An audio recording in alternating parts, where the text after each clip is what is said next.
Bonjour, je suis très heureux de vous retrouver encore une fois un lundi avec un partage. C'est un lundi qui commence une belle semaine, non? Un partage de Julie qui va nous parler de... Enfin, je vais vous lire son témoignage et vous verrez bien. Avant de démarrer, je voudrais vous rappeler que vous êtes les bienvenus. Si vous prenez en cours ces vidéos que je publie maintenant depuis quelques années de tous les lundis, eh bien, vous pouvez aussi contribuer et partager votre expérience ou partager tout court ce que vous avez sur le cœur en nous envoyant ça à bonjour@stéphaneshow.com. Comme ça, ceux qui me suivent et moi, j'aurai le plaisir de partager votre expérience et d'apprendre des choses sur l'addiction, sur nos addictions qui sont diverses et variées. Ça peut être les drogues, ça peut être les médocs, c'est très traître les médocs aussi, ça peut être le jeu, ça peut être, enfin, peu importe.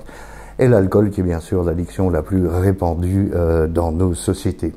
Alors, si je n'arrive pas à me retrouver dans la description des grandes consommations alcooliques, je me retrouve en revanche dans la régularité de la prise et le besoin que cela m'assomme.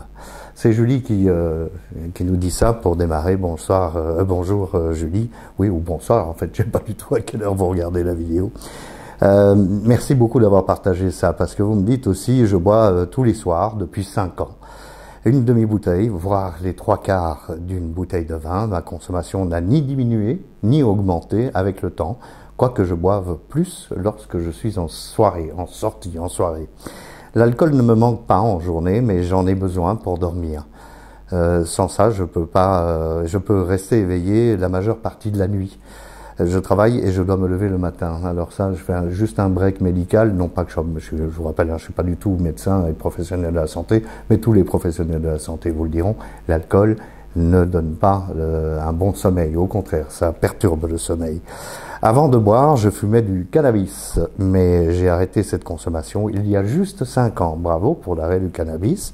Je fumais pour calmer mes angoisses, puis j'ai glissé vers l'alcool.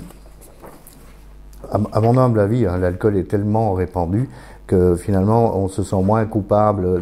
Cannabis, je fume un joint, je suis drogué.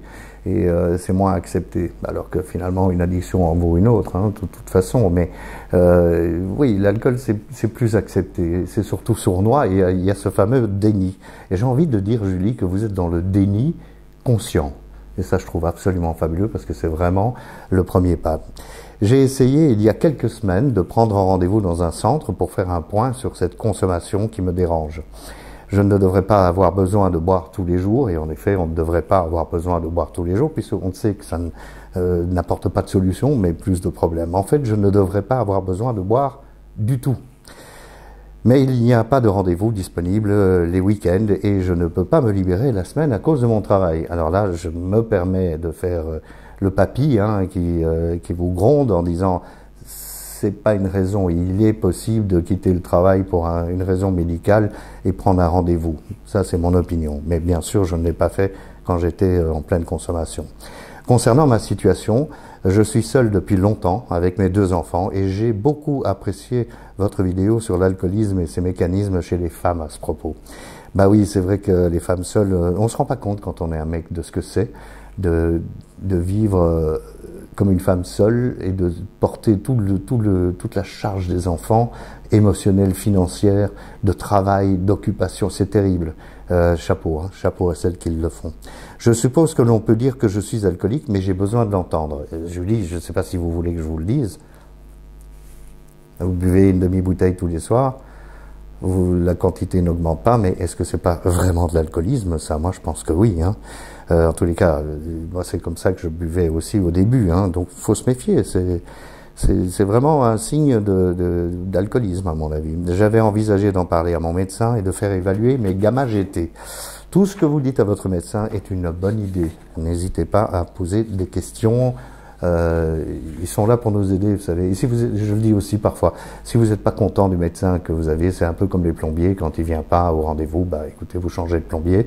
Pareil avec les médecins, on est des êtres humains, donc il y a des médecins qui sont pas très bons dans le domaine des addictions, et il y en a d'autres qui sont bien meilleurs. J'ai besoin d'un diagnostic, sinon je vais continuer à me retrouver avec ces excuses, à minimiser la consommation et ses conséquences et ne pas prendre les moyens dont j'ai besoin pour arrêter de boire. Oui, bah, c'est ce que je disais, déni conscient. Donc vous êtes en pleine conscience, Julie. Vous n'avez pas besoin du tout d'aide de ma part. De toute façon, je peux pas difficilement le faire. Mais vous le savez, allez-y, allez-y. Après cette vidéo, allez-y. Il suffit d'y aller.